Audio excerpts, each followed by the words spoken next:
कई बार ये प्रश्न उठता है कि हम अच्छे और बुरे की पहचान कैसे करें, कि कौन अच्छा इंसान है, कौन बुरा इंसान है। ये पहचानना बड़ा मुश्किल हो जाता है और मुश्किल है भी।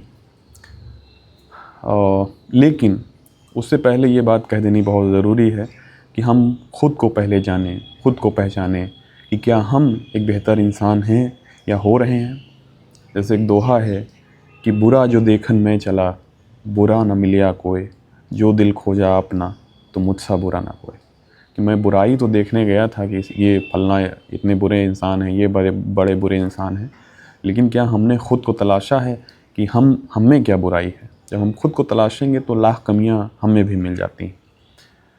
इसी के साथ साथ या इसके बाद के चरण में ये आवश्यकता पड़ती है कि हमें जब हम समाज में निकलते हैं तो अच्छे बुरे लोगों की पहचान करनी ही पड़ती है। उनसे सतर्क रहना पड़ता है, उनसे कोई दुराव नहीं रखना, उनसे कोई नफ़रत नहीं पालनी है।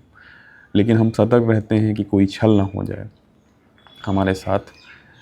तो ये पहचान करें कैसे? तो जैसे निदा फ़ाज़ली ने लिखा कि हर आदमी में होते हैं 10-20 आदमी, जिसे भी देखना हो कई बार देखना। तो हमारे बुज़ुर्ग शायर, हमारे बुज़ुर्ग कवि कई बातें ऐसी लिख गए हैं जिन्हें हमें पढ़ने की ज़रूरत है और एक बेहतर दृष्टि हमें मिल सकती है समाज में व्यवस्थित तरीके से रहने की। तो एक दोहा है रहीम का, जो इन दिनों में एक किताब पढ़ रहा था, सीपियाँ। तो उस दोहे जिसको वो पुस्तक जो है वो संकलन है कबीर, रहीम, तुलसी वृंद के दोहों का। उसमें व्याख्या उसकी किया है जावेद अख्तर साहब ने।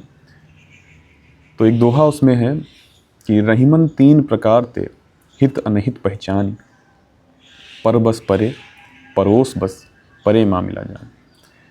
मतलब रहीमदास जी कहते हैं कि 3 प्रकार से हम पहचान सकते हैं लोगों को। पहला प्रकार ये है कि हमारा कोई काम पड़ जाए, उससे कोई मामला, हम उस पर निर्भर हो जाएं या तो तब है। दूसरा ये है कि वो पड़ोस में आके बस जाए।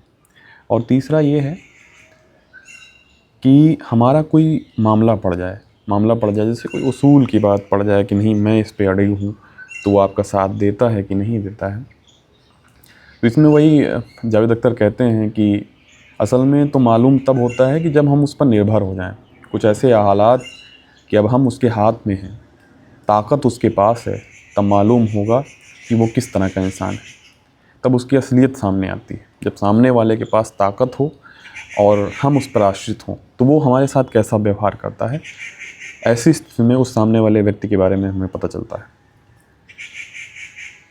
और दूसरा ये है कि वो पड़ोस में आके बसे। तो पड़ोस में आके बसने की क्या बात है कि जैसे जावेद अख्तर साहब बताते हैं कि कोई जो व्यक्ति है वो कुछ देर तक प्रिटेंड कर सकता है कि नहीं भाई साहब हम बुरे नहीं। बुरे से बुरा आदमी मुस्कुरा के आपसे मिल सकता है, अच्छी तरह बात कर सकता है, बड़ी मोहब्बत दिखा सकता है, बड़ा प्यार दिखा सकता है, लेकिन उसे पूरे वक्त ही रहना है तो ये जो नकाब उसने पहन ली है, ये मास्क जो पहन लिया है, वो धीरे धीरे करके सरक जाएगा और जो असली रूप है, जो असली शक्ल है, वो आपके सामने आ जाएगी। उसके बचने की गुंजाइश नहीं है। कब तक प्रिटेंड करेगा? कोई कितनी देर तक एक्टिंग कर सकता है? तो ये पड़ोस घर का भी हो सकता है, एक ही घर के कमरे के भी पड़ोस हो सकते हैं, एक ही कॉन्टिनेंट में मुल्क के पड़ोस भी हो सकते हैं। आप इस बात को हर जगह देखिए तो आपको लगेगा कि बात सही है। तीसरी बात यह है कि कोई इशू हो जाए, कोई उसूल की बात आ जाए जिस पे आप खड़े हुए हैं, तब देखना है कि वो आपके साथ खड़ा होता है या कि नहीं खड़ा होता है।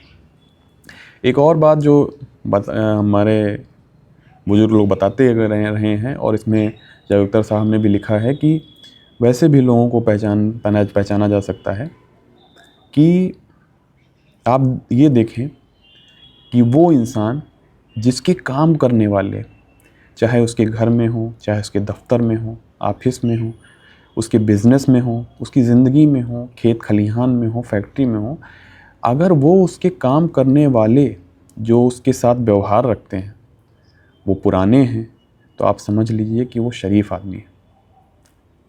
इसलिए कि जो उस पर डिपेंड करता है वो बहुत बरसों से उसके साथ है, तो उसका व्यवहार ठीक ही होगा, नहीं तो साथ नहीं रहता, छोड़कर चला जाता। ऐसे कहते हैं, मेरे बाबा कहते हैं कि किसी के घर में अगर कोई पुराना नौकर है, हाउस हेल्प है आज के समय में कहते हैं, कि किसी घर में अगर पुराना नौकर है और किसी के पुराने दोस्त भी हैं, तो समझिए कि वो आदमी बहुत शरीफ होगा। बहुत बहुत धन्यवाद।